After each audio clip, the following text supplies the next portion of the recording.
TET পরীক্ষা হয়েছে TET 29/12/2022, TET 1 30/12/2022, result out হয়েছে 17/6/2023।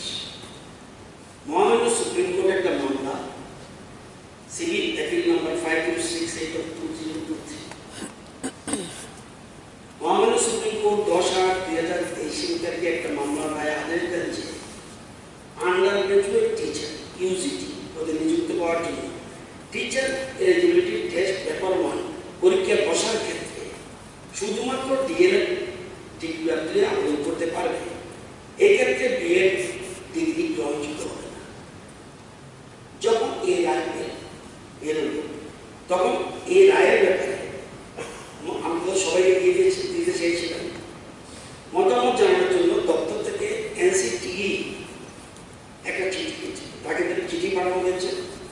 সেই মোতাবেক এনসিটি 20/11/2023 তারিখে মহামান্য সুপ্রিম কোর্টের আদেশকে মান্যতা দেওয়ার জন্য বলে।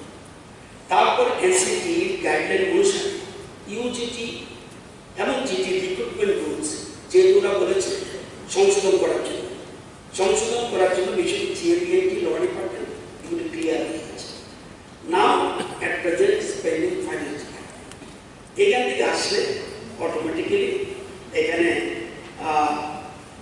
সেখানে তখন নিয়োগ প্রক্রিয়া শুরু হবে। এমন প্রশ্ন হলো কেন একটা যদিও ক্লিয়ার করেন নাই দুবাই বুঝে পেরেছে আপনার উদ্দেশ্যটা 2023 কেন টেট পরীক্ষা নেওয়া হলো না ওই বিচারেই থাকা এবং এনসিটির নোটিফিকেশন যতক্ষণ প্রকাশিত না হয় 23 সালে টিকেট পরীক্ষা গ্রহণ করা অসম্ভব হয়নি। আমি খবর নিয়েছি দপ্তর থেকে কালকে রাত্রে যে অলরেডি 2024 পরীক্ষা নেওয়ার পরিকল্পনা রয়েছে।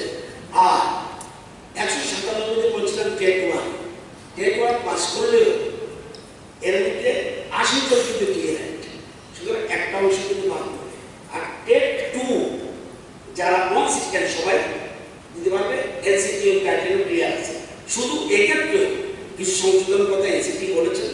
আগে যে graduation with at least 50% mark of 1 year behind এটা ছিল, আমাদের সবাই এটা আছে।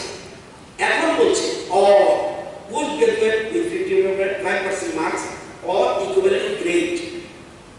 এখন আমার সিস্টেম নতুন করেছে গ্রেড নম্বর বলে না। And 3 year integrated B Ed and একদম ফাইনাল শিখেছে। সুতরাং এর মধ্যে চলে আসবে ল অ্যান্ড জিএপিএটি ক্লিয়ার ফাইন্যান্স থেকে আসলে ওরা নিয়োগ করতে শুরু করবে। সুতরাং আপনার যে ব্যাপারটা এটা আমি আশা করি